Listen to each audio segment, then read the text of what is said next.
Hello, हे आहे हडपसरमधील mall. आताच मी कामावरून सुटले, माझी सुट्टी वगैरे झाली, तर आता घरी चालले. आपल्याला त्रिशाला घेऊन आता दवाखान्यात जायचं आहे.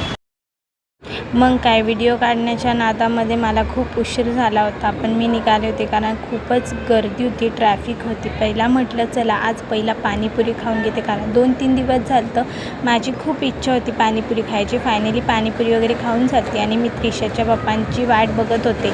आता घरी वगैरे आले होते. हे बघा त्रिशाच्या पप्पांचा कसा टाईमपास चाललेला आहे आणि त्रिशा पण जागी होती आणि आम्ही दोघी तयार वगैरे होऊन आता निघालो होतो. आमच्याकडे इतका वेळही नव्हता, पण चहा वगैरे पिऊन आम्ही नक्कीच पुण्याला निघालो होतो.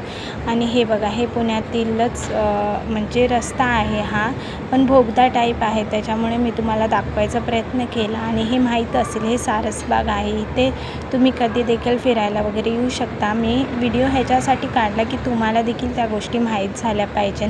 जर तुम्हाला कुठे फिरायचं झालं तर तुम्ही पुण्यामध्ये सारसबागेत येऊ शकता. आणि ट्रॅव्हलिंग करून त्रिशा थकून गेली होती, त्याच्यामुळे ती झोपली होती. पुढे तिची थेरपी चालू झाली. हे बघा कशा पद्धतीने